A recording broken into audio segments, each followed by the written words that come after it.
c'est Vincent Détouche qui a dit que Frankie Amaya s'en venait à Montréal. C'est un ancien, notamment de Cincinnati, repêché par Cincinnati. Red Bulls. Les Red Bulls, du LAFC aussi, qui était à Toluca présentement, qui viendrait en prêt ici à Montréal.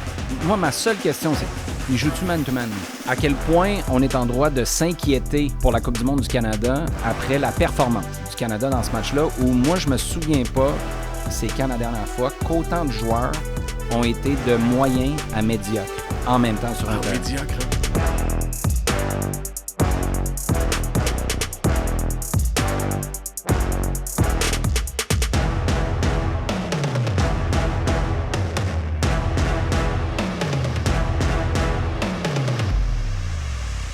Bienvenue à une autre édition de Plein Axe, l'édition du 30 mars, l'édition de Pause internationale. Frédéric Laure avec vous en compagnie d'Olivier Brett, les deux descripteurs du CF Montréal.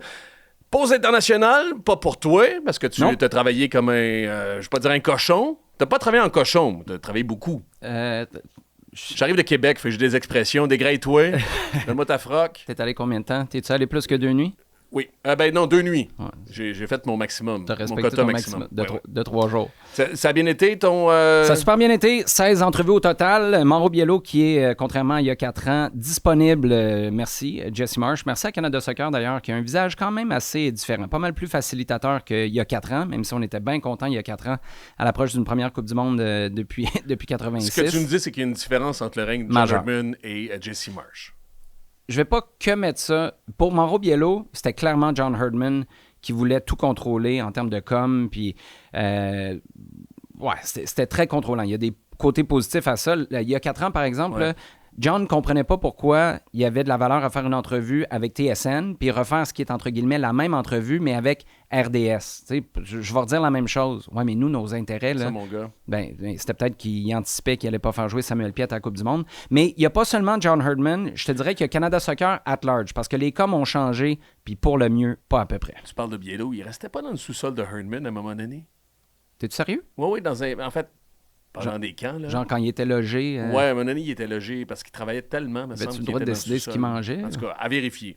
Mais il y a du staff des Roses de Montréal qui, l'an dernier, ont demandé, parce que les déplacements étaient substantiels, de la maison au centre d'entraînement à Bois-de-Boulogne, puis les journées l'étaient tout autant, qui ont demandé la possibilité de dormir sur un matelas quelque part. Tu dis ça parce que c'était des anciens d'équipe canadienne, probablement, qui avaient un... ça, je sais pas. Il y a un syndrome qui s'est installé. Non, c'est pas une critique. C'est pas une critique du tout. C'est juste quand le monde travaille fort, tu t'en fous, t'es où? Tu dors sur un divan, puis t'es bien correct. Non, mais c'est ça. Non, je pense qu'ils sont... il va falloir les déprogrammer, ces gens-là. Ils savent qui ils sont. Ils savent qui ils sont. Mais c'était très, très cool. Puis Patrice Bernier était là avec nous autres la semaine dernière. Il est le fun, cet événement-là. Puis il y avait du monde en masse. La petite qui est venue faire un tour encore hier. Nora qui pense que toutes les compétitions auxquelles papa participe, ce qui est essentiellement une compétition par année, papa, il finit champion. 4 fois champion de suite de Patrice Bernier et ses amis. C'est le seul moment fanfaronnage parce qu'honnêtement, j'ai jamais ce feeling-là quand je finis le tournoi. J'ai pas été bon. Vas-tu le dire que c'est arrangé? 4-38, là. Non. Merci à Laurent Simon, qui a été le MVP du tournoi, qui était dans mon équipe. Sidney Faux était là aussi. En tout cas, on avait une équipe pas pire, mais si c'était à refaire, là, je prendrais un mulligan personnellement sur celle-là. Passer plus de temps à terre à passer à la mop parce que j'étais en retard puis je voulais tacler pour rattraper le tout qu'à faire des choses qui étaient productives sur le terrain. Voilà. Dans la communauté de soccer, en tout cas, mon gars, ça parle. Les gens ont des commentaires. WhatsApp et des Reddit, mon gars, là, tu te fais... Vas-y pas, OK? Prends une semaine pour pas y aller. Tu vas combien de fois par semaine sur Reddit, toi? Jamais. J'essaie de me sevrer des médias sociaux en général. C'est un média social, Reddit? Ben oui, non, mais du moins, oui. Ben oui. Écoute, tu m'apprends de quoi? Je pensais que c'était comme un... La définition de médias sociaux, un forum. C'est ça. Un forum, les forums, c'est la genèse des médias sociaux. J'ai jamais pensé à ça. Dans l'esprit, non? Je viens de découvrir de quoi. Bref. Ben, je pense, là. Je pense que ça se tient. Je t'obstine pas. Ça se tient. Peut-être que je pourrais m'improviser spécialiste ou consultant, charger une tonne d'argent puis me faire interviewer à gauche, à droite quand il se passe de quoi, c'est sur Internet. De toute façon, en termes de charlatan. Tiens, le lien est bon parce que parlant de charlatan, dans l'extra aussi, on va parler notamment de la Coupe du Monde, OK? Et du reportage d'enquête à propos des coûts de la Coupe du Monde, au Canada particulièrement, mais dans l'ensemble aussi de l'hémisphère, l'hémisphère nord-américain. Salutations à Romain Schwick. Oui, salutations à Romain Chouet. D'ailleurs, c'est ça. Bref, il y a des charlatans des deux bords. Si on y va binaire, il y a des charlatans partout, mon gars. Puis des charlatans qui t'expliquent des affaires, qui sortent de leur cul. Soyez là pour l'extra. Je pense que... en tout cas, moi, je suis en forme pour tirer sur une coupe de tata. Voilà. Là, j'ai comme le goût qu'on passe à l'extra tout de suite. On va parler du Canada parce qu'on jouait, on est enregistré lundi. Entre les deux, oui. Fait qu'on ne verra pas le match de mardi, mais je pense que nos observations, puis ce qu'on va ressortir de tout ça va être robuste, hein, puis il va durer au cours de la semaine, si ce n'est au cours du mois. Mm-hmm. Mais avant, il faut parler du CF Montréal parce que une rumeur, en fait, on va laisser ça au stade de rumeur parce qu'au moment où on est, check down dans tes courriels. C'est exactement ce que je fais, là. Mais non, il n'y a rien qui est rentré. Frankie Amaya, vous le savez peut-être si vous suivez le CF Montréal, c'est Vincent Détouche qui a été le premier à le sortir et qui a dit que Frankie Amaya s'en venait à Montréal. C'est un ancien, notamment de Cincinnati, a été repêché par Cincinnati. C'est des Red Bulls, du LAFC aussi, qui était à Toluca présentement, puis qui viendrait en prêt ici à Montréal. Voilà. La table est mise, oui, c'est correct? Le tableau est là. Juste vous dire, Frankie Amaya, parce qu'on s'en est parlé, puis je te l'ai dit, je pense que j'ai un peu changé d'avis, parce que mon premier réflexe, c'était d'être un peu défensif par rapport à lui. C'était un milieu de terrain. C'était le premier choix du Super Draft 2019 aussi, Frankie Amaya. Puis on va peut-être commencer comme ça. Où commences-toi? Es-tu... Écoute, parce qu'on s'est parlé à cette journée-là, puis une des premiers présupposés, moi, par rapport à ce transfert, Donadel lui-même a dit, on cherche un 8, puis ça a été connu, puis ça a été pas dit, juste un 8. Un ailier gauche aussi. Non. Ah oui, mais c'est ça. C'est là que j'arrive. On veut un 8 physiquement imposant. Plus de 6 pieds. Comment ça a été? Oui, plus de 6 pieds. Mais on me dit ça, en fait, il y a d'autres personnes dans l'entourage de Marco Donadel qui m'ont dit ça à plusieurs reprises en disant Donadel, s'il pouvait, il y aurait des Yaya Touré, il y aurait des gros et grands gars en milieu de terrain. Fait que c'est récurrent comme désir. Là. Oui, c'est pas juste un one-off où tu as dit dans ce match-là, un gars de 6 pieds, ça nous aurait aidé. C'est de manière générale, j'aimerais avoir ça. Exactement. Du moins, c'est l'impression que ça donne autour. Puis peut-être qu'il va me dédire aussi s'il entend ça. Si ça se répète autour de toi, c'est parce que tu l'as dit une couple de fois. Exactement.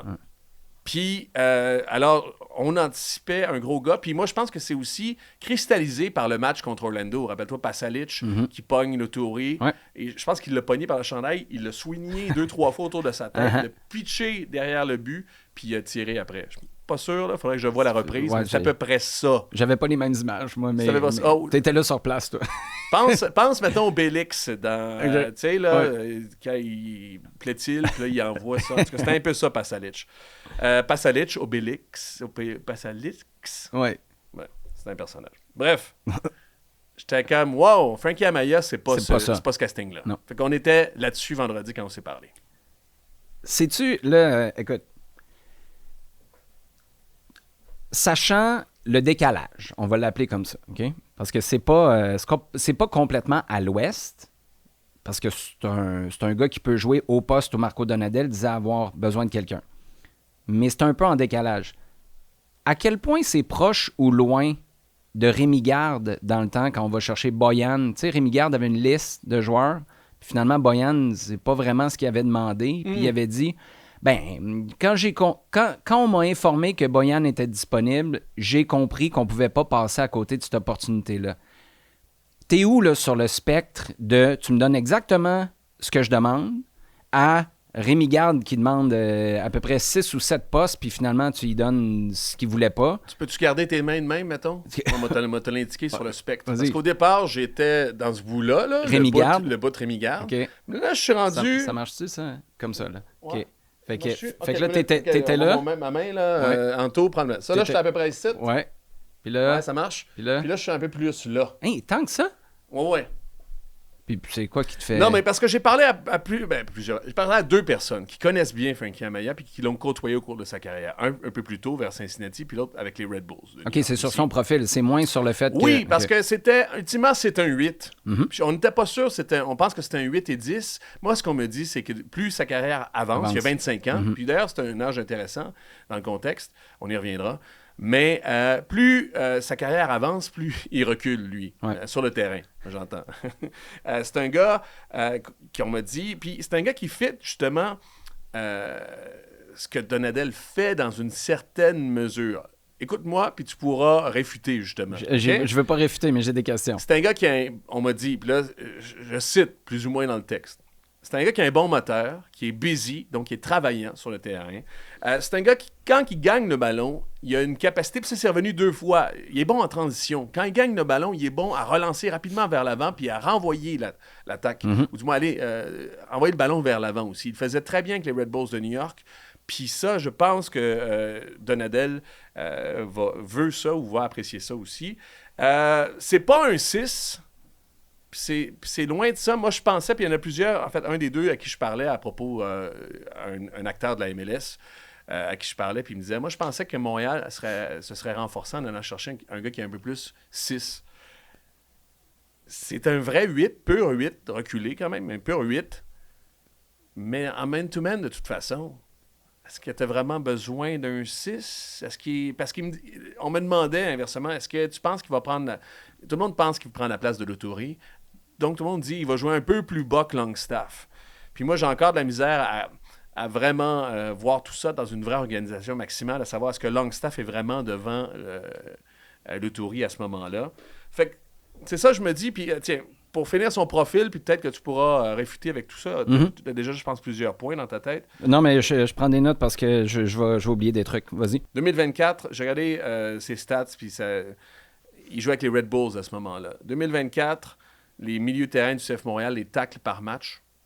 Juste pour vous donner une idée à quel point c'est peut être un bruiser ou quelqu'un qui met l'épaule à la roue de façon défensive. 3,9 tacles par match au sommet. Fabien Herbers, évidemment. Oui. Tu l'avais anticipé. Non. Qui joue plus au milieu de terrain, qui est un ailier maintenant. Piet, 3,2. Saliba, 2,8. Puis Amaya, 2,9. Fait qu'il est entre Piet et Saliba au niveau des tacles. Ça donne pas l'ensemble du tableau, j'en suis conscient. Puis on peut faire dire ce qu'on veut. Une échelle de grandeur. Mais il y a dans l'échelle de grandeur, c'est un gars qui est capable de jouer puis de récupérer des ballons au milieu de terrain, qui est défensivement... Parce que moi, je m'inquiétais d'un point de vue défensif, mais il est capable de battre du travail. C'est un gars qui va closer les gaps rapidement. C'est là que quand on parle de moteur, c'est un gars qui va être sur ton joueur assez rapidement. Fait que dans le man-to-man, il semble avoir le profil. Vas-y avant parce que... Non, mais écoute, moi, quand tu m'as dit tout à l'heure, il peut jouer là, il peut jouer... Mais au final, moi, ma seule question, c'est, il joue-tu man-to-man, lui? Amaya? Oui. Non, mais il va-tu... Est-ce que la tâche qu'on va lui donner... Mettons, on le met en 8, là, on s'entend que c'est la place où ça a le plus de sens. Moi, je continue. À la place de Longstaff ou l'Autori? À la place de tout le monde, à la place de 9 gars, c'est ce que tu es en train de me dire. Puis moi, ça, en termes de recrutement, puis là, ça n'a rien à voir avec Marco Donadel, ça a à voir avec le CF Montréal dans son ensemble.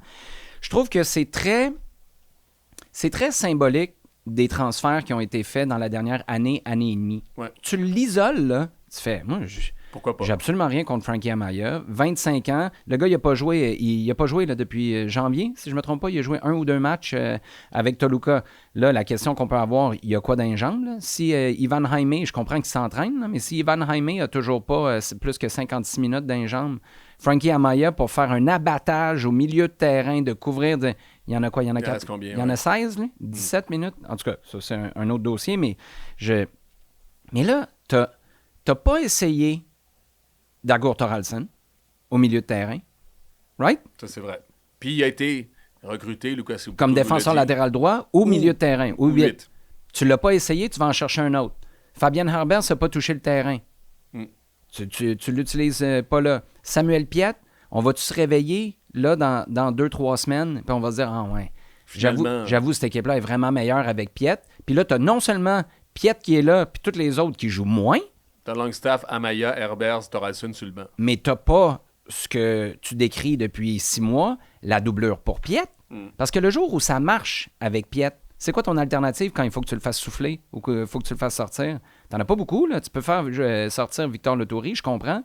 Ouais. Mais rentrer, Victor L'Autori, mais c'est pas le même profil. Fait que ça, c'est les premières questions qui me viennent en tête. L'autre, Marco Donadel parle souvent, puis je le comprends, parce que c'est vrai là, que les subtilités d'un 11 partant puis d'un système en 2026, ça n'a rien à voir avec 2012 sous Jesse Marsh, où là, c'était plus clair. Toi, tu joues à droite, toi, tu joues à gauche, toi, tu joues dans cet espace-là. Là, c'est beaucoup plus fluide. Tu as une manière d'évoluer quand tu as le ballon, tu as une manière d'évoluer quand tu n'en as pas.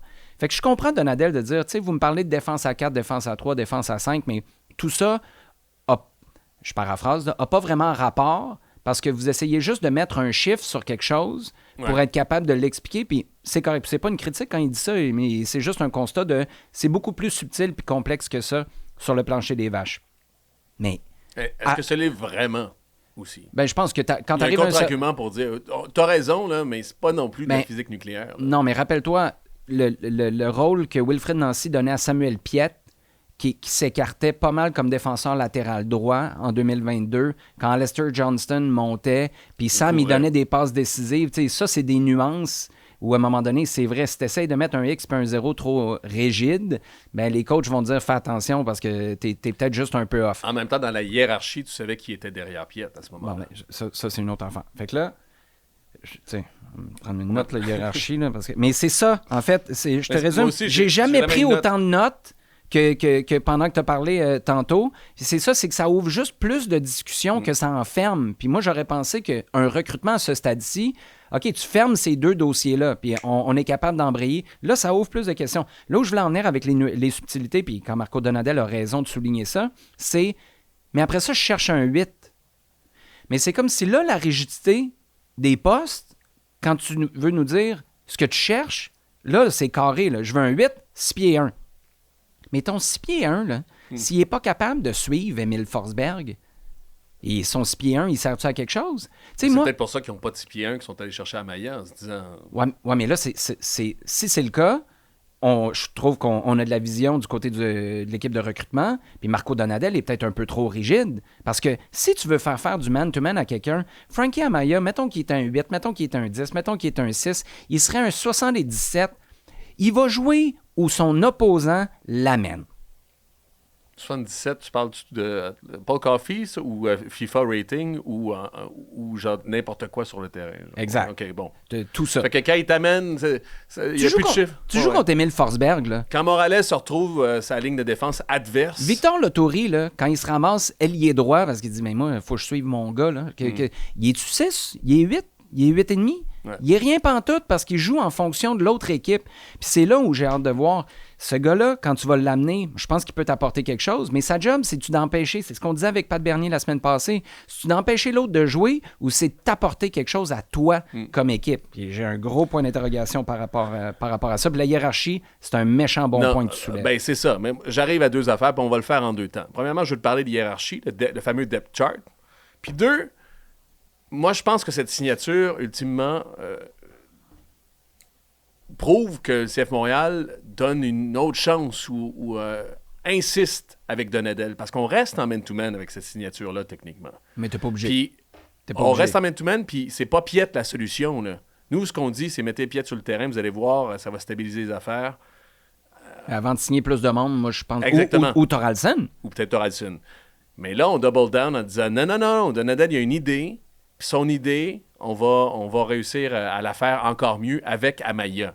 Fait que ça veut dire que Lucas Saputo, en allant chercher ce joueur-là, il double down sur Marco Donadel. Il double down, mais à moitié enceinte. OK. Parce que c'est un Pourquoi? prêt. Parce que c'est un prêt. Tu sais, c'est là où je trouve qu'on tâtonne. C'est pour ça que moi, puis faire venir Frankie Amaya, là, je pense qu'on est bien... Mais c'est pas une bonne affaire parce que ça fait aussi... Ça donne une porte de sortie. C'est pas le meilleur des deux mondes. Ouais, mais là, les gens vont dire, vous faites encore du Jaime en disant... Puis tu as dit ça puis on a dit ça par rapport à Jaime. Tu le fais parce que tu es convaincu de ce qui va te donner du succès, puis tu as des principes forts, ou tu le fais pour que si tu perds les 2000$ que tu as mis sur le rouge, tu en avais mis un petit peu aussi sur le noir, comme ça tu perds moins. Ouais, mais... Ouais. Non, mais parce que là, tu as mis tout sur rouge avec Donadel en début d'année. Puis là, tu es rendu avec... je pense que ça affiche chez 7, 17, 9 Donadel, à moins de me tromper. Au total, là. Ouais. Fait que tu t'en remets-tu sur... Moi, c'est ça, je te dis, t'en remets-tu sur rouge ou t'en mets justement un petit peu sur noir au cas où? Moi, ce que je te dis, c'est que t'as pas... pour moi, c'est pas un move Donadel, Frankie Amaya. Non? C'est un move qui est correct. Si Donadel est encore là l'an prochain, chose que j'espère, là, tu ne souhaites jamais de voir quelqu'un perdre sa job ou que ça ne fonctionne pas pour une équipe à Montréal. Et Frankie Amaya, tu vas pouvoir faire quelque chose avec lui, là. Je vous rappelle qu'il y a toujours 2 façons de suivre les contenus de KO Sport, soit en s'abonnant au ko-sport.tv. Vous avez droit à différentes primeurs, des offres spéciales, des rencontres avec les animateurs de la station. Sinon, vous pouvez toujours nous suivre sur YouTube. Alors, abonnez-vous à notre chaîne. À bientôt. Moi, tout ce que j'ai de la misère à comprendre, c'est Thoralson. Pourquoi on ne l'a pas essayé? On ne s'est pas parlé avant? Marco Donadel, au lieu de le mettre sur le banc, là, ouais.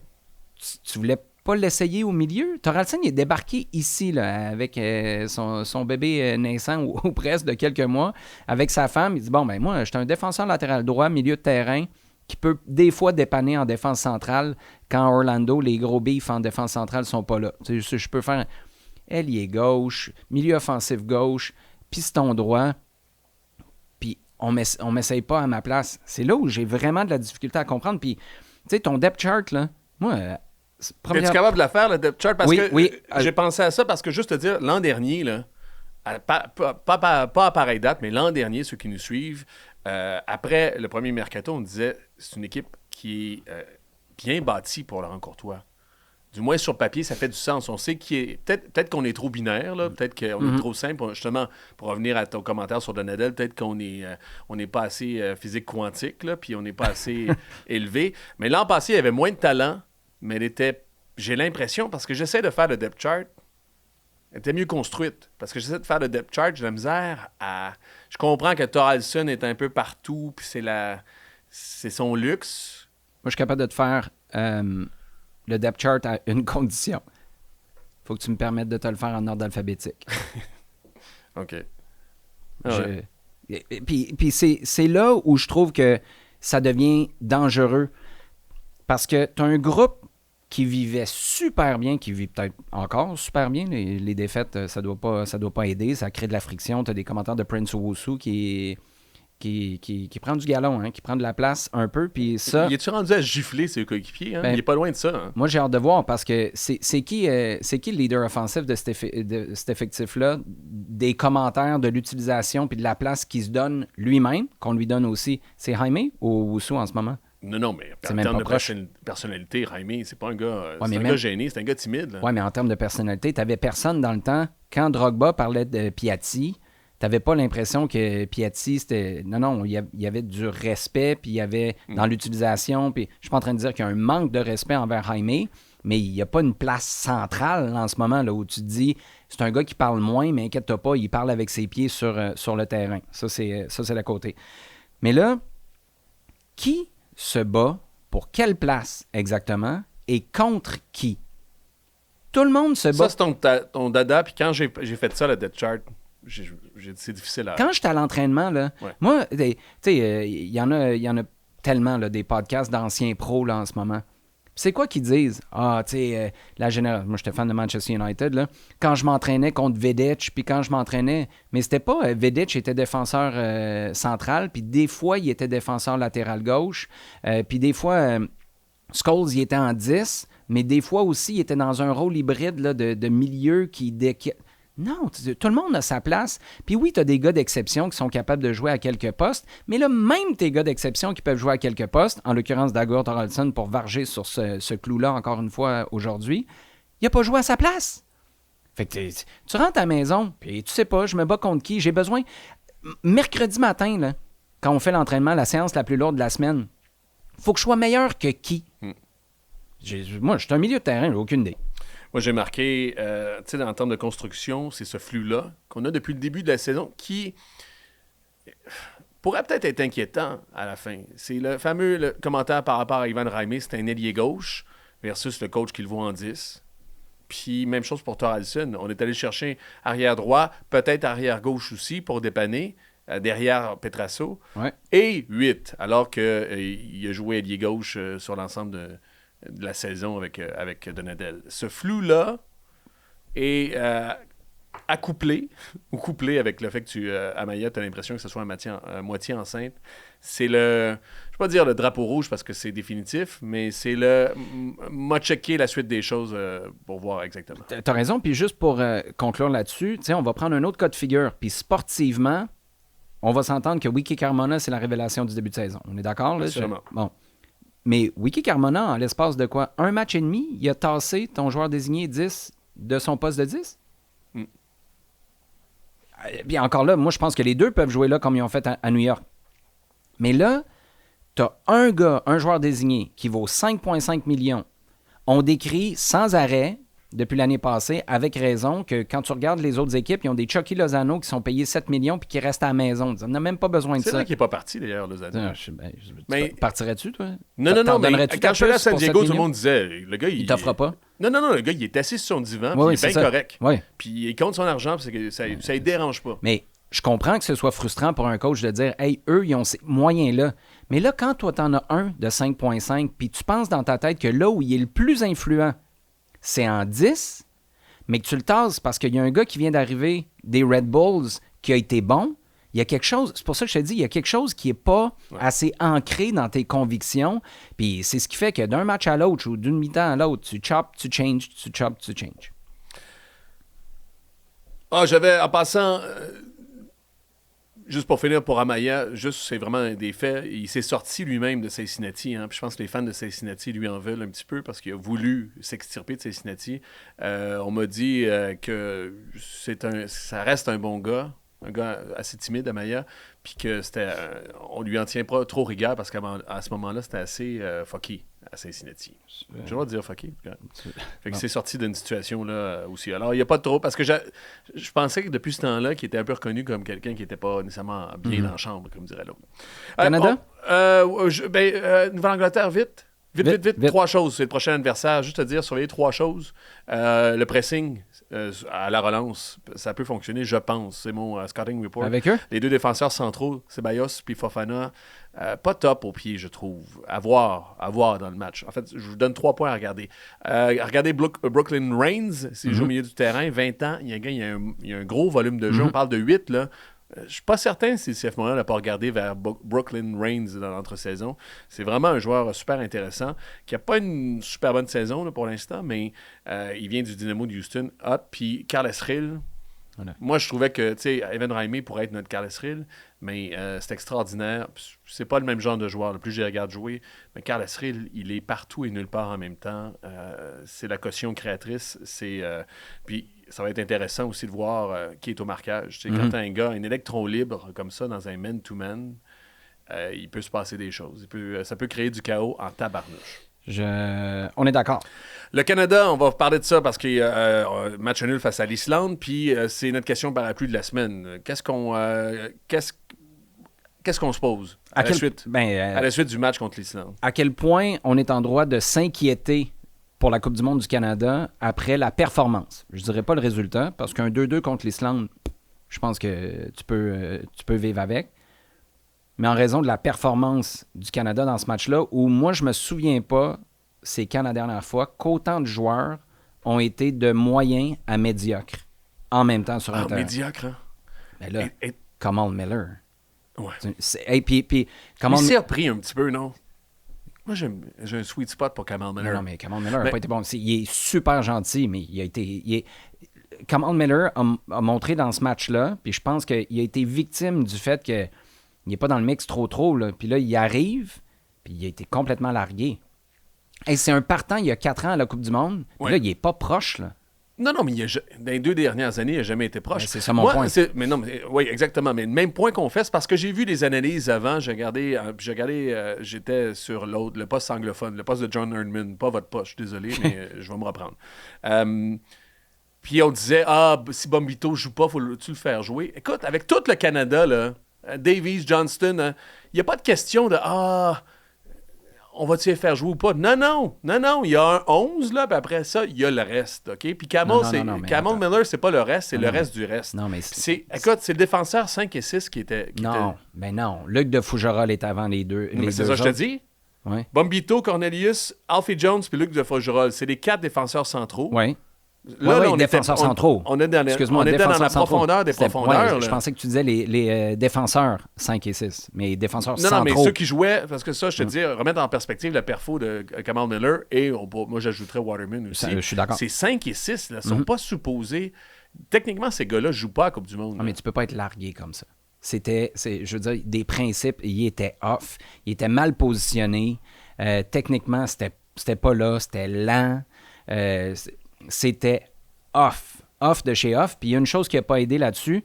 Puis lui, il n'y a pas le... C'est un gars dont on parle jamais. Nico Siga. On parle jamais, là, dans le sens où c'est rare que tu vas sortir, tu vas dire, il est man of the match comme Alphonso Davies, tu vas le regarder au même poste sur la gauche. Mais Nico Siga a été une catastrophe. Il n'était pas capable de mettre un pied devant l'autre. Il a été nul. Puis c'est un gars que j'apprécie beaucoup, beaucoup. Ça a été tough pour tellement de gars. Mathieu a eu de la misère au milieu de terrain. Je ne sais pas si c'est des repères qu'on n'avait pas, parce que ça, c'est quelque chose qu'on sous-estime beaucoup. Hein. Les défenseurs centraux, puis là, je ne veux pas tout mettre sur le dos de Waterman et Kamal Miller, mais les défenseurs centraux, ils donnent cette opportunité-là de jouer derrière pour mieux jouer devant quand tu n'es pas sûr ou quand tu es mal pris. Là, quand tu te mets à douter de ça, tu regardes Nico Siga qui shake un peu, ça veut dire qu'il faut que tu tournes, il faut que tu trouves des combinaisons au milieu. Bref, tu te mets beaucoup plus de pression, puis tu joues à des endroits où tu as plus de chances que ça ne fonctionne pas. Mathieu, ça n'a pas été Mathieu, ça n'a pas été son meilleur match. Nathan n'a pas été extraordinaire non plus jusqu'à ce que les changements se fassent. Puis là, tout d'un coup, il a débloqué. D'ailleurs, il a contribué à aller chercher un penalty. Kyle Larin, on l'a pas vu. Ça fait beaucoup de gars. Là. Juste à propos des défenseurs, d'ailleurs, dans l'analyse, je vais leur donner ça. Il disait que c'est peut-être Bombito qui manque plus au Canada que même Alphonso Davies. Je suis d'accord avec ça. C'est ça, à la lumière de Richie Laryea ou non, les c'est autres, ça, exactement. Mais mon point, je reviens. Mon point, c'est là où je suis moins inquiet que toi, visiblement. Parce que moi, de ces quatre-là, Bombito, Cornelius, De Fougerolles puis Alfie Jones, là, je peux pas croire qu'il n'y en a pas deux qui vont réussir à être un peu en rythme là, pour la Coupe du Monde. Oui, sauf que... Sur quatre, là, moi tu joues les odds. Mais moi, si ça avait été une situation où t'encaisses parce que tes deux en arrière n'ont pas été bons, OK, mais là, c'est... Tout le monde est devenu nerveux. Puis je sais, est-ce que c'est à cause de ça? C'est parce que tu as manqué de leadership? Là, est-ce que, dans le fond, il t'arrive quelque chose 2 jours avant ton premier match? Puis là, tout d'un coup, ça se met à faire shaker tout le monde? Parce que tu n'as pas les gars que tu attendais en défense centrale? Peut-être, mais en même temps, c'est pas des gars... Kamal Miller n'a pas été souvent là, nécessairement. Mais je suis d'accord avec toi, mais la réalité, là, c'est depuis des mois, là, tu les as jamais, tes défenseurs centraux. Depuis l'automne, on vit dans un monde qui n'existe pas en ce moment. Puis c'est pour ça que moi, j'étais vraiment, vraiment content de voir que Moïse Bombito, j'ai eu l'occasion de m'entretenir avec lui la semaine passée, est là au camp. Alistair Johnston est là au camp. Droit, tu penses? Tu veux marcher? Moïse? Oui. Y a-tu besoin d'un il joue au piano, garage pour... Il joue au piano en plus. Tu joues avec un pied au piano? Pas deux? Juste un? Ben oui. Ah, ça, j'ai jamais joué du piano. Peut-être deux. Luc De Fougerolles était là aussi. Juste de voir ces gars-là revenir dans le giron de l'équipe, c'est un brin rassurant. D'ailleurs, parenthèse, as-tu vu Alistair Johnson qui a fait SportsCenter? Vite, j'ai pas vu le SportsCenter. Quel flash. J'ai parlé avec Owen, qui est le producteur de tout ce qui est soccer à TSN, puis ils nous ont dit le mardi ou le mercredi, Alistair, il fait SportsCenter, on prépare ça depuis un bout, on va y envoyer des curveballs, faire des highlights de curling, puis le gars est, Fred, il est phénoménal. Mais il a toujours été, c'est un des gars les plus agréables qu'on a mais faire de la TV, de highlights, de passer à POC à quelqu'un qui est au stade, à bouncer avec la personne qui est à côté de toi, puis ils ont fait exprès là, pour y rendre ça compliqué pour voir ce qu'il allait faire. Alistair Johnson, je te lève mon chapeau, mon gars. T'es extraordinaire là-dedans. Moi, il y a 2 autres choses que je veux regarder par rapport au prochain match, celui face à la Tunisie. Présenté sur les ondes de RDS. Que je vais écouter sur les ondes de RDS. Oui. Le contenu francophone, mon gars. Tu y tiens. Le réseau que John Herdman ne regarde pas. Je ne connais pas. L'attaquant, t'en as parlé, l'attaquant. Oui. Parce que là... Kyle Larin. Là, là,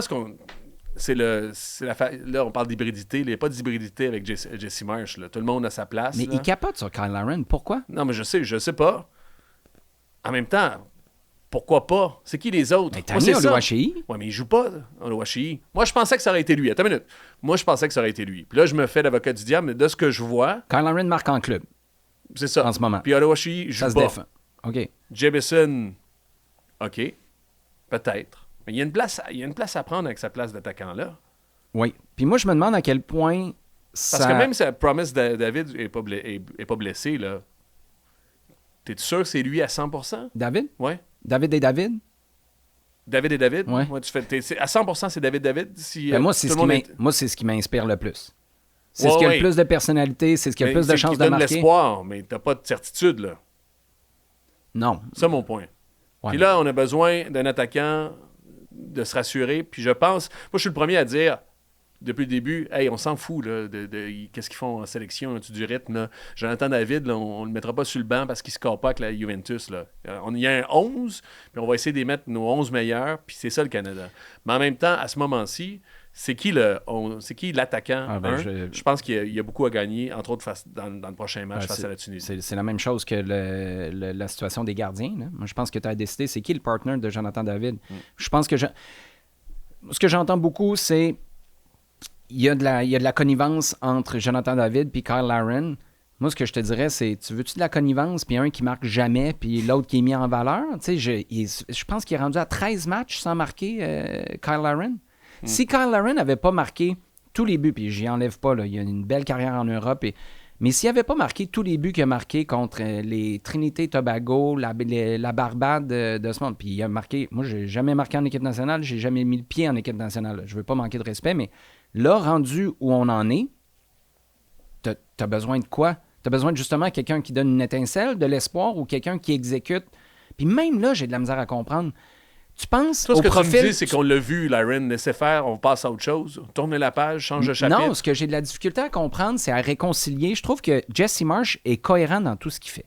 Okay? Puis je le suis. Ça ne veut pas dire que j'aurais fait la même affaire que lui à chaque fois, mais c'est pour ça que lui, il y a 3 clubs de MLS qui payent son salaire, puis il est en équipe nationale. Mais quand il dit après l'erreur de Kamal Miller sur le but, là, on lui demande de commenter après le match, puis il dit, moi, là, je veux qu'on fasse des erreurs, mais je veux qu'on les fasse en allant vers l'avant, pas en ayant peur puis en battant en retraite. Je fais, c'est tellement direct, c'est clair. Ton ADN, c'est toi depuis 2 jours, je comprends. Mais là, quand c'est du pressing, être fearless, Puis Kyle Larin, c'est un gars pour qui tu as une affection. Tu sais, je me dis, c'est peut-être humain, puis c'est sûrement quelque chose que moi, je sais pas dans ce que Larin est capable de faire, à quel point. Souviens-toi, Olivier Giroud, là, qui marque pas, là, puis en équipe de France, Didier Deschamps était bien content parce qu'il faisait, soit en bouchant des trous, en étant une soupape pour Griezmann. Moi, je le vois pas. Le nombre de fois où Kyle Larin joue un match, puis tu finis, tu dis, ah ouais, j'avoue, il était là. Puis à 60e, 70e, il sort. Puis là, à un moment donné, ça s'emballe un peu. Moi, c'est pour ça que je te dis que... Puis je dis jamais ça d'un match amical à ce point-là. Je t'ai dit, puis tu parles pire que les gardiens de but, là. Puis plus avancé. Si Oluwaseyi ou celui qui va commencer, c'est peut-être Jamison, contre la Tunisie. Si il y a un bon match... C'est fait.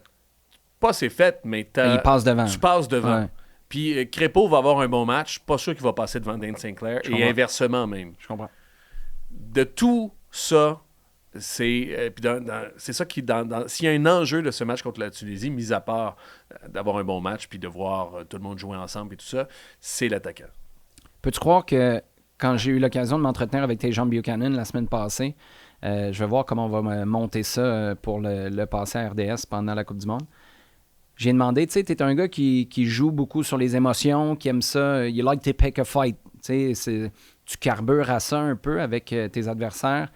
Avec l'âge, est-ce que tu as tendance à vouloir mettre les breaks un peu parce que tu veux pas jouer avec le feu ou est-ce qu'au contraire, ton attitude, c'est double down parce que justement, là, c'est mon fuel, c'est mon carburant. Puis je pense, il faudrait que j'aille revoir le tape. Je pense qu'il a répondu, tu sais, non, je pense que je le gère bien puis je me suis jamais fait expulser en équipe nationale. Ah oui. Ouais. Mais... Ça, c'était, a few moments later. Troisième carton rouge de suite, d'ailleurs, Buchanan. Penses-tu que s'il y a la VAR, ça devient jaune? Moi, je pense que c'est rouge. Ben, il l'a donné rouge. Tu vas aller dire que... Non, la VAR ne pourra pas dire... Si tu donnes jaune, je pense pas que la VAR te le verra en rouge. Non, c'est ça. Mais si tu le donnes rouge, Puis pour un coup de coude, c'était complètement stupide. Non, c'est niaiseux. Mais c'est pas... Mon point, c'est que c'est ça. Est-ce qu'on assume... Parce que tu as parlé d'ADN de cette équipe-là. Ça, c'est l'ADN, là, parce que... Pas des coups de coude. Pas nécessairement des coups de coude, mais... Mais elle a la ligne. C'est ça, elle est là, la ligne, parce que tu pousses devant, tu veux être fatigant, tu rentres dans le gars au tacle. Tu sais... T'es fighter, tu te prends pas pour de la chenoute. Je pense que c'est en ce sens-là. C'est la ligne, puis là, il faut jouer avec cette ligne-là, puis il faut pas... C'est assez bébé de mettre ton coude quand le ballon, d'ailleurs, était rendu... c'est fini. Il n'y a aucune raison. Là. Mais penses-tu que c'est... en même temps, je pose une question qui est peut-être évidente. C'est l'ADN de l'équipe canadienne. Ce carton rouge-là est directement relié à l'ADN de l'équipe canadienne. On exacerbe les choses que des gars... font déjà. Non, moi, je sais pas. Non? Ben, l'équipe canadienne de Jesse Marsh ou l'équipe canadienne tout court? Non, de Jesse Marsh. Ben, c'était une équipe qui était comme ça. Rappelle-toi, les qualifications, l'octogonale, là. Ouais. C'était comme ça. Là. La foire était sur le bord de pognée à toutes les fois que le Canada jouait. Rappelle-toi le nombre de fois qu'ils sont rentrés au vestiaire à la mi-temps. Ça se pognait, ça se poussait. Donniel Henry était là à s'échauffer, quasiment en train de se... Je me rappelle pas si c'était avec le Panama ou quoi que ce soit. Moi, je pense que c'est plus l'ADN de plusieurs de ces joueurs-là. Puis... ça te sert dans une certaine mesure. Mais moi, si je suis Jesse Marsh, là, je fais un reel d'à peu près 45 minutes. To make a point. Sur Instagram ou... Non, en privé. On le découpera en micro-contenu après pour les réseaux sociaux. Puis tu sais, c'est quoi? C'est Richie Laryea qui se pogne avec tous ses adversaires dans les 4 ou 6 dernières années en équipe nationale, met du Toronto FC là-dedans, met des Whitecaps de Vancouver là-dedans. Quand est-ce que Richie Laryea sac un coup de coude à quelqu'un? Jamais. Jamais. Je pense qu'il n'a jamais été expulsé. Je vais regarder dans 2 secondes. Là.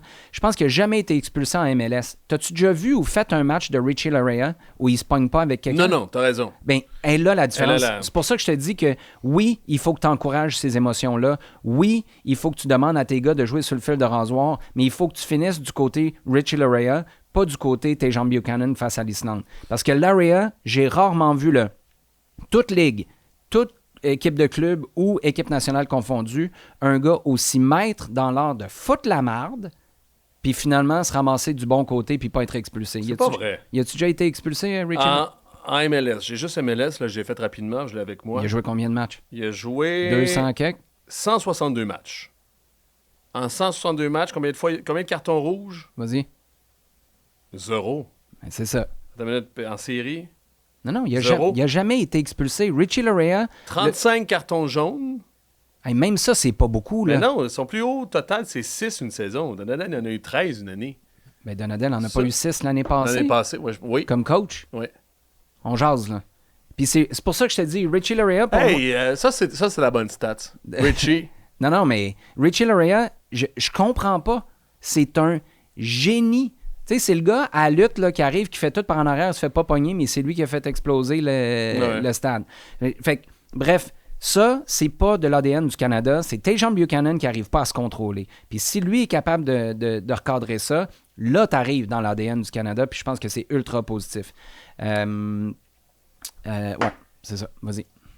J'ai 2 autres affaires par rapport au Canada. Marcelo Flores. Es-tu bien rentré? On n'a rien comme lui. Ben non. Ça, il va jouer, là. Non, c'est ça. Mais moi, ça, c'était... On n'en a pas parlé avec Patrice Bernier, mais c'était... là, c'est rendu 2 sur ma liste parce que l'attaquant est passé en 1, mais c'est 2. À savoir, qu'est-ce qui peut amener Marcelo Flores à cette équipe-là, puis il peut jouer régulièrement. Marcelo Flores, contre le Qatar, il start, là? Je suis pas sûr qu'il start. Contre une équipe qui va reculer un peu plus, où le Canada va devoir jouer un peu plus, non? Ben, il est clairement... Parce qu'Ali Ahmed est bon, là. Mais Ali Ahmed, il a plus besoin d'espace que Marcelo Flores. Oui. En ce sens-là, je suis d'accord avec toi. Ahmed, es-tu confiant, par exemple? C'est pas le même Ali Ahmed qu'avec Vancouver. Non. Moi, je n'ai jamais été un super gros fan parce que mais là, il était tout le monde disait Ali Ahmed. Dans ce match-là, il est rapide, mais... Non, mais dans ce match-là, tu voyais qu'il y avait une confiance, qu'il n'y avait pas... T'as lui, puis Saliba, Tejan Buchanan. Saliba, non? À chaque fois, c'est... Au milieu de terrain, ça a été tough. Moi, je trouve que, par contre, quand les changements ont été faits, là, Nathan, tu l'as senti libéré. Mais Ali Ahmed, tu sentais qu'il était ailleurs par rapport à sa confiance des Whitecaps. Clair. Juste pour finir pour Flores, justement, s'il arrive, puis il est capable de développer son talent, parce que ça reste un projet encore, Flores, dans sa carrière. Là. C'est pas quelqu'un d'établi, mais on l'a vu là, en quoi, 20 minutes, ou un peu plus, ou un peu moins. Il y a du talent. Lui, c'est un petit peu un baume sur l'absence d'Alfonso Davies sur le côté gauche. J'avoue, je l'avais pas vu de même, là, parce que j'espérais encore un ajout à, mais j'avoue que... Un petit peu, là. Je dis pas que c'est la solution, puis c'est pas grave. Non, mais l'affaire, c'est qu'il va jouer. Lui, tu te poses pas la question, il est-tu défenseur latéral gauche ou ailier? Non, c'est ça. Puis l'autre affaire, c'est que ce que je vois depuis le début, tu sais, la Suisse là, dans ce groupe-là, parce qu'on disait, Jesse Marsh dit premier du groupe. Écoute, le Canada passe pas devant l'Italie et la Suisse dans ce groupe-là, à mon avis. Là. La deuxième position, peut-être. La Suisse vient de faire 4-3, en fait. Ils ont perdu 3-4 contre l'Allemagne aussi, avec leur équipe type. Fait que... deuxième position... À la vue du match de l'Islande, là, oublie ça, première position. Là. Moi, mon objectif, mon ambition, c'est de sortir du groupe. Ouais, deuxième position, j'ai gagné ma Coupe du Monde. Match contre l'Islande. T'as Moïse Bombito, Derek Cornelius. Oui. Oui, mais c'est ça. Mais ça reste à prouver. Puis ces gars-là, justement, ils vont enlever. Tantôt, tu m'as dit que tu n'étais pas inquiet parce que ce ne sera pas cette équipe-là à la Coupe du Monde. Oui. Moi, je pense que dès que tu mets juste Derek Cornelius en défense centrale, tu gagnes le match face à l'Islande. C'est à ce point-là qu'un gars stabilisait les choses. Je comprends, là, puis j'ai l'air de me dédire, mais non. Mais bref, toi, avec. C'est pas une équipe qui gagne le groupe. Puis je suis conséquent parce que j'ai dit l'objectif, puis ma Coupe du Monde, elle va être faite pour le Canada. Quand tu passes. Si tu passes. Huitième, on s'en fout. Tu sors de ton groupe, puis deuxième. Meilleur troisième, je vais avoir un besoin d'un peu de plus. Là. Moi, meilleur troisième, il faut que tu passes ton premier tour éliminatoire. Puis là, tu vas avoir réussi ta Coupe du Monde. Parce que tu vas être rentré par la porte en arrière, mais tu vas avoir ramassé la première équipe d'un groupe. Oui, puis je veux juste... Quand tu dis réussi, moi, je veux dire célébrer, genre. Vous avez gagné, les gars. Deuxième, là, on va vous donner un petit trophée, là, ça va être les listes d'or. Le liste d'or du Canada. OK.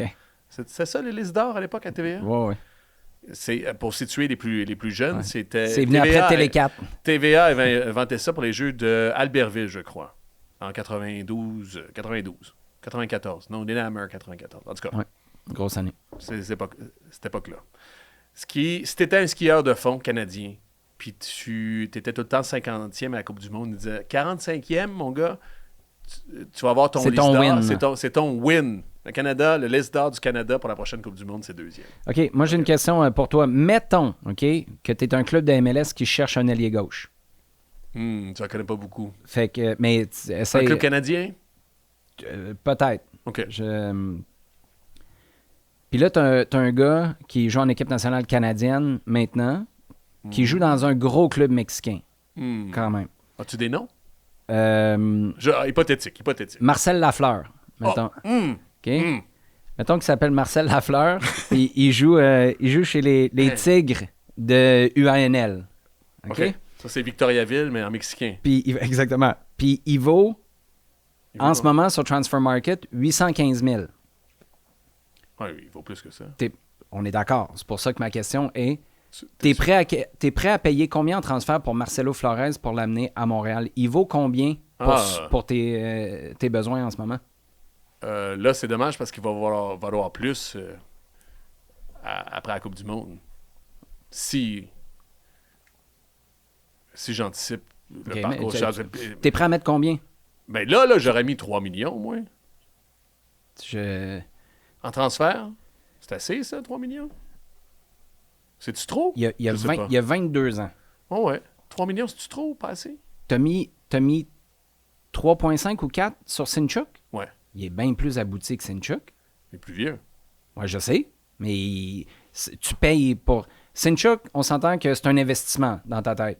Mais là, lui, ça peut être potentiellement un investissement, mais c'est un gars qui est... Demain matin, là, on s'entend-tu qu'il est starter puis tu y touches pas pendant 10 games, hein, Marcelo Flores? Hey, il est capable de faire de la bonne pression? Mais ça, c'est un autre dossier. Si on est rendu là, les problèmes sont ailleurs. Y a-tu l'intensité non, mais pour vrai, Marcelo Flores, il a beau avoir... Il y a quelqu'un qui me l'a dit sur Twitter. Là. C'est le gars quand on disait à l'hiver, tu as besoin d'un gars qui va immédiatement améliorer ton équipe. Lui, c'est le meilleur des deux mondes. Il est encore assez jeune pour continuer à augmenter en valeur. Il n'a pas 27 ans puis tu payes la totale. Mais tu ne serais pas prêt à payer 5 millions pour lui? Ah ouais. Puis s'il faut que tu surpayes, who cares? Puis en plus, il ne prend pas de place internationale. Puis les places internationales, tu le sais, là, avec la réalité de Trump puis juste la réalité de l'évolution. Sous nous, on a une place internationale. On jase. On est assis dessus, là. T'sais. On est bien choqués de ça. Mais non, mais c'est Anthony Tessier sur Twitter qui l'a suggéré dernièrement. Excuse-moi, j'ai fait une erreur tantôt parce que c'est vrai que ça n'avait pas de sens, cette histoire-là. Il a bougé pour 815. Il vaut 4 millions en ce moment, ce qui fait plus de sens. Mais tu mets 5. C'est high mail. Mais moi, je dis ça, je dis rien. Marcelo Flores, là, dans la catégorie, c'est exactement ce que tu cherches. Mais ça aurait été bien avant la Coupe du Monde. Mais tu payeras 6 après. Je veux dire, ça va être quoi ton alternative? Ah non, mais... Okay, moi, c'est là. Après la Coupe du Monde, il veut-tu venir ici? Parce que... Offzi tout de suite, là? Oh, Signe là pour le 1er juillet. Son agent va dire, on va attendre qu'il soit montré. Mais il faisait une offre. Moi, c'est juste ça, là. Montre que tu es agressif. Tu as signé une lettre l'année passée, là. Je suis désolé, Frankie Amaya, je suis bien heureux pour lui. Il s'en vient ici en prêt, mais c'est pas là où tout d'un coup, moi, je suis un détenteur de billets de saison au Stade Saputo. Je me dis, on est en business, là. La barque, elle va être pas mal plus excitante. Marcelo Flores, instantanément, ça devient plus excitant. Voilà. Un autre point d'analyse qu'ils avaient sur le poste de John Herdman, c'est je veux pas être sarcastique, mais il y a des trucs à réfuter ou il y a une réflexion à avoir. Retour. Donc, l'analyse qu'ils avaient, c'est Jesse Marsh, il a bâti de la profondeur dans cette équipe-là, il a fait du bon travail. Je suis un gros fan. On est des gros fans de Jesse Marsh. C'est vrai qu'il a notamment convaincu Marcelo Flores. Il y en a d'autres qui ont perdu. Il y a des gars qui n'ont pas voulu venir. Mais Alfie Jones. Puis je pense qu'il y a une bonne ambiance. Puis que le Canada, de par les circonstances, parce qu'on est qualifié d'office. Et en plus, je pense, avec Jesse Marsh à sa tête, là, c'est une sélection qui peut être attractive pour des joueurs. Tel que prouvé par Flores puis Alfie Jones. En même temps, on ne va pas donner aux sélectionneurs tout le crédit de la profondeur. Moi, je veux juste souligner à quel point, parce qu'il y a toujours eu des équipes, je pense que c'est une des équipes les plus talentueuses qu'on n'a jamais eues, mais il y en a eu au début des années 2000, les De Guzman, les Bernier, les De Rosario, c'était pas des mauvaises équipes, les McKenna, les Klukowski qui jouait, qui c'est qui jouait aussi il jouait en Belgique notamment, un des meilleurs, un ailier gauche, en tout cas, j'oublie. Josh Simpson n'était pas si mal à l'époque aussi, dans les circonstances. Je veux juste dire que cette profondeur-là, c'est évident, là, mais ce sont les académies de la MLS et la MLS qui permettent ces joueurs-là. Je t'ai fait une liste. Là. Où est Richie Larea sans la MLS? Où est Dan Sinclair après l'Université du Maryland? Où est Kamal Miller? Joel Waterman? Tajon Buchanan, là, qui est allé à Syracuse, il va où après? Y a-t-il une carrière ou il est en train de... dans l'allée 8 de Home Depot en ce moment, Tajon Buchanan? Osorio Ismaël Koné, sans la MLS. Écoute, puis il faut pas non plus tout donner à Montréal, mais il a réussi grâce à Montréal à être dans le coin. Ça a été son tremplin. Ça a été un tremplin. Le Washéi, Russell Rowe aussi sans la MLS. Puis l'Académie, Ahmed, Chouanière, Saliba, Marshall Rotty qui est en sélection aussi, ce sont les académies de la MLS. Alors, je veux juste souligner puis je voulais souligner ça aussi avec l'optique Vancouver et Chambranlant. Je ne sais pas si tu as vu, David Ousted, ancien gardien de but, a parti une pétition, il essaie de coaxer Ryan Reynolds pour reprendre Vancouver. La perte, parce qu'on parle de Jesse Marsh ne pourra rien à la profondeur de cette équipe-là dans 4 ans si Vancouver s'en va en partie.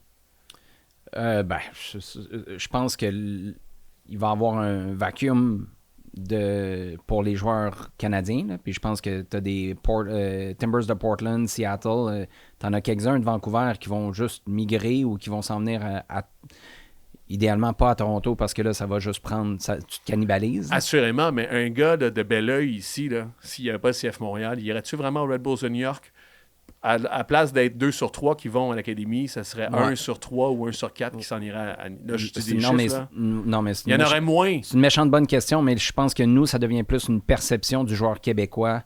Ouais, exactement. Du joueur québécois. Mais là, tu me parles de Vancouver qui disparaîtrait. Là.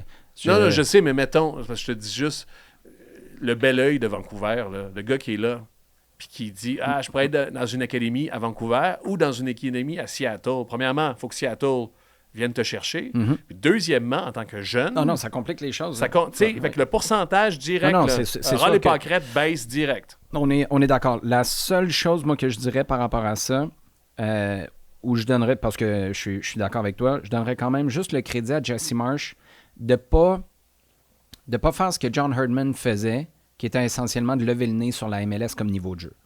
Ah!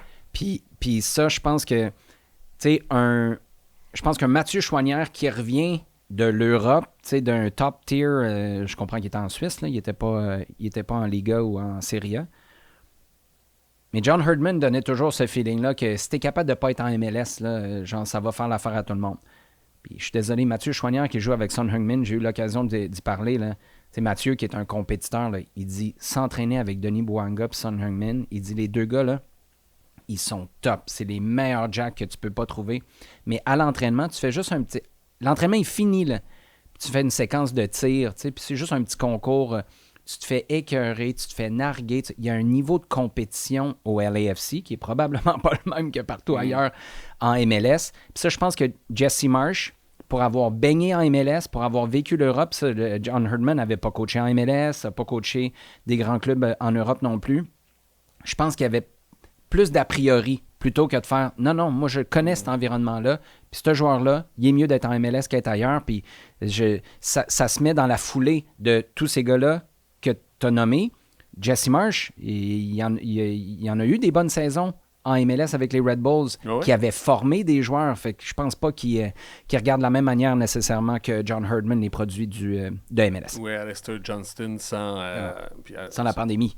Oui, puis Alfonso Davies aussi. Mais deux choses. Premièrement, je dis pas là, j'ai fait ce long préambule, Jesse Marsh, top. C'est pas contre, c'est pas un opposé à l'autre. Un peu, là. C'est comme, non, mais, puis surtout aussi dans les circonstances, alerte rouge là, pour Vancouver. Alerte rouge. Là. Les gens, tu sais, il va falloir se pitcher devant le boss, là, pour le bien de la sélection canadienne, parce que là, on est comme, ça va bien. Oui, mais si vous voulez que ça continue, que ça aille bien. Puis l'autre affaire, par rapport à ce que tu dis, Jesse Marsh, puis la MLS, je pense que le contre-argument par rapport à ça, pour pas non plus trop lui en donner, ou du moins se donner ce qui lui revient, juste ce qui lui revient à Jesse Marsh, c'est que Pochettino fait la même chose. La MLS est en train de croître en termes de crédibilité puis en termes de qualité, tu sais. Puis c'est pas incongru. Il y a beaucoup de gens, beaucoup de joueurs de MLS avec l'équipe nationale américaine. Il y a beaucoup de joueurs de MLS avec l'équipe nationale canadienne. Puis il y a beaucoup de joueurs aussi qui sont servis de la MLS comme un tremplin. L'importance de cette ligue-là, je voulais juste... au détriment, ou du moins devant l'importance du bon travail de Jesse Marsh. J'insiste, je surligne le bon travail de Jesse Marsh. C'est important. Choinière, c'en est un. Choinière, il est pas sûr qu'il ne fait pas autre chose de sa vie en ce moment, là, s'il n'est pas pris par l'Académie du CF Montréal. On est d'accord. Puis, je veux juste, dernière parenthèse par rapport à ça, parce que je m'étais promis de le dire, ça prouve, puis c'est pas ensemble vide, là. Il va quand même avoir une équipe canadienne dans 10 ans, mais je ne sais pas s'il va avoir la même profondeur.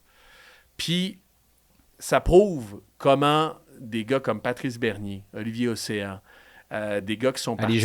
Ali Gerba, à Maison, Ali, qui sont partis du Québec, puis qui ont non seulement battu leur peur, avec leur baluchon, sont arrivés dans des places où, puis remets-toi à l'époque aussi, on était encore moins international comme sélection puis comme pays.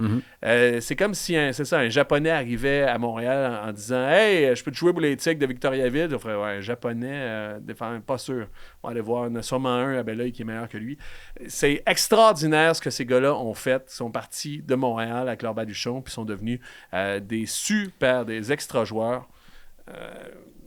leur parcours, le parcours, on le voit, là, est beaucoup plus simple avec la MLS et les académies de la MLS. Question de conclure cette émission-là parce que après ça va être le temps de l'extra. Puis notre retour sur ce reportage de Romain Chouet à Radio-Canada sur la FIFA, l'organisation de la Coupe du Monde au Canada, Toronto-Vancouver, avec un petit peu de Montréal à travers ça, même si on n'aura pas de match.